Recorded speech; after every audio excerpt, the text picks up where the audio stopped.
Hey YouTube, this is Anthony. I'm back again with part 2 of my video from last night, another impromptu video. I wanted to give you guys a status update on my dog and how he is doing. I went to bed last night about 3:30. It had been about an hour since he had thrown up. He didn't have any more vomiting. He was drinking water. It looked like he was tired and exhausted, but otherwise in good spirits. I woke up this morning about 6:30. Went outside to check on him. He was energetic, moving around the backyard, drinking more water. I think that the worst of it is behind us. So it's good to know that, you know, nothing major happened. We didn't have any late night vet trips or anything like that. You know, again, just trying to be responsible and doing our best to take care of him. But as I was sitting there last night and I was reflecting on the situation, I really thought about several things that I wanted to share with you guys. There was a theme to last night that I think is really important that probably doesn't get talked about enough. And that is the power of being calm and assertive, especially when under fire. And last night's situation brought this to a head because one of the dangers with dogs ingesting chocolate is that it can attack their respiratory system. The caffeine can cause increased heart rate. It could lead to seizures. It could lead to heart attacks. This is the #1 reason why dogs die from chocolate poisoning. So when you see a situation like that and you think about how most people react to those type of situations, if I would have went outside and if I would have been panicked, or if I would have shown anxiety, if I would have been running around yelling, screaming, there is no doubt that my dog would have fed off of that behavior. It would have increased his heart rate. It would have caused him to have more anxiety. At the end, it could have been a disastrous situation for him. It could have put me in a position to where I basically allowed my dog to feed off my behavior and could have potentially ended his life. And this is something that I feel more people don't pay enough attention to. You know, I don't see very many videos on it. It's not something that gets talked about a whole lot. But I had an example a few weeks ago, or I guess maybe a month ago now, at my office. There was a group, 2 parents came in with a small toddler. The toddler was running through the office, tripped and fell, and split her lip open on a sharp edge of a chair.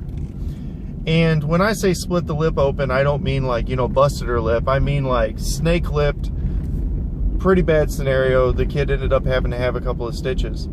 But when this event occurred, I seen the reaction of the parents and it really disturbed me. The parents were screaming, they were shaking, they were scared, the mom was crying, and the child, no less, was out of her mind. I mean, she was screaming and yelling. So I had made the decision to go over there and address the situation and take the child and try to basically see how bad the child was and assess what was going on. And I realized right away that the child immediately calmed down. There's no doubt in my mind that that child was in pain, but that child quit crying because that child fed off of my energy. She seen that I was calm, she seen that I was in charge, I was being assertive in the situation, and she felt comfortable knowing that we were going to take care of whatever it was that happened. See, there was a trust there. And this is the power of leadership. You see, I can tell you a good leader from a bad leader the minute that something happens that's out of the ordinary. You know, we all work in situations where people are in deadlines, or we're in a high stress environment at work. You know, whether you're at a fast food restaurant or you have that big deadline on Monday, these managers that get out there and they scream and they yell and they talk down to their employees and they get loud. Look, this is poor leadership. None of that behavior makes your work more efficient. At the end of the day, you can only do an activity so fast. The speed at which you do the activity should be the most efficient with the highest quality. And when you start rushing things, when you start going faster than you normally do, what happens is the quality of your work goes down, you become more likely to make a mistake, and ultimately, a lot of times, you don't do it as quickly as you would if you just stayed calm and did the activity. Calm, assertive leadership is something that you're not born with. This is something that you have to teach yourself. This is a situation that you have to put yourself in so that you know how to react. I'm going to use the fighting example real quick because this is probably the best area for you guys to understand this. But when you're a trained fighter, you know, even if you take a trained fighter who hasn't been in the ring in a while, everybody has the same basic natural responses. Everybody has fight or flight. If I went to smack you in the face, you would flinch. This is a natural human behavior. The only way to get these behaviors to go away is to get in the ring. You have to get in there and you have to spar. The first time you get in the ring and you start sparring and somebody starts punching you in the face, you're going to close your eyes, you're going to flinch, you're going to have bad habits. The first time that you get hit and you get hurt, your brain is going to tell you, run away. Don't get hit like that again. That hurt. And so you're not going to be doing some of the things that you would see a trained fighter do. The difference between a trained fighter and everyone else is that when those punches start coming, they learn to keep their eyes open. They can see through the flurry of the punches. This gives them insight and wisdom. They know what's coming. They are visually aware, and they can make decisions based on that. The second thing that changes is when they get hit and they get hurt, as a fighter, you learn to react. Somebody hits you with the big hook, what's the counter to the hook? The cross.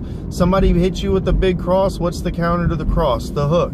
So the difference between a trained fighter and everyone else is the fact that when you hit that guy with that big hook and you land that power shot, before you even know, before he even knows, he's already countered you. It becomes instinctive. And this is a huge advantage in life. You learn to be calm under fire. When you can start keeping your eyes open, you can control your breathing, and you can start reacting based on instinct. This is when you have got the tools that you need to be successful. And guys, I may be talking about fighting here, but this applies to life. You're going to be in situations in life, like the situation I was in last night, like the situation with the child. You're going to have family members who are going to have heart attacks. You're going to be in car accidents, extremely stressful situations. How are you going to react? You have to train yourself to be calm in those situations. Someone has to be a leader. Calm, assertive leadership is one of the strongest tools that you can have to be successful. If you need to work on this yourself, you need to find ways to put this in your life. Take that deadline when you know it needs to be done on Monday. You got to have practice. You got to find ways to practice assertive, calm leadership. When you do, you'll be better off for it. I hope this video has helped some of you guys out there. Again, my dog is doing wonderful. I think that we are through the worst part, but I really hope you took something with you about calm, assertive leadership. You know, I talked about being assertive in a previous video, but being calm and being direct and being in charge. Look, great leadership, you're not born with it. You have to learn and develop these skills. I hope this helps some of you out there. Don't forget to like this video, subscribe to my channel so that you don't miss future posts. And as always, if you want to win at life, you have to win today.